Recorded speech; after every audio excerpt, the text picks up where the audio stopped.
Start by taking your piece of FIMO and using a FIMO cutter, cutting off about 1/4 of a block or 2 strips. You then want to roll this out using a rolling pin until the piece is about 5 mm thick. If you find it takes a while to roll, you can always roll it around in your hands first to soften it up nicely.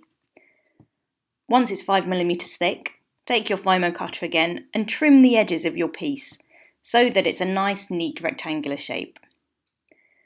Now, pressing gently with the FIMO cutter, mark it into grids. You want each square that you're marking to be about 5 mm by 5 mm square. Once you're happy that you've got that kind of shape, press down firmly and score through the lines with the FIMO cutter. Just pushing down with your thumb to make sure it goes all the way through. Then we're going to use a craft knife, or you can simply use the edge of the FIMO cutter, as shown here, to lift up the squares and place them on the side of your working tile until you're ready to use them. For our example here, we've also repeated this process. So the colours we've used are white, tangerine, peppermint, dolphin grey, and this red, which is called Indian red. So here you can see we've prepared all the squares in those colours. Now we're going to lay them out on the tile. Rather than following any rigid pattern, we're just putting them together in an aesthetically pleasing way, or if you prefer, you can use a more regular spread of colours. Place the squares down side by side, building up the shape and the pattern that you want as you go. Once you're satisfied with the spread of colours and shape that you've made, take your FIMO rolling pin and press down on the squares until they form into one solid FIMO block.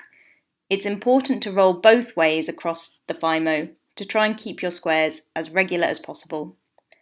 Take a Navette teardrop cutter and press this into your finished FIMO block, removing the excess from the outside to leave you with a bauble decorated with different colours of square FIMO.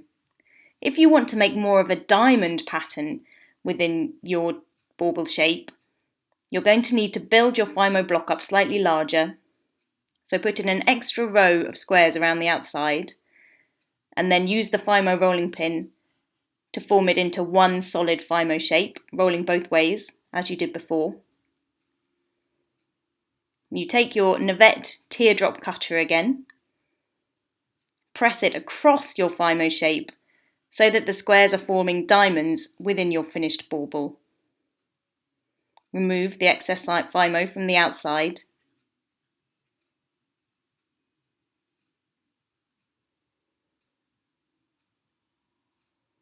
And then, as a final finishing touch, trim the point off one end of the Navette diamond and put an extra square here to look like the hanging on the bauble.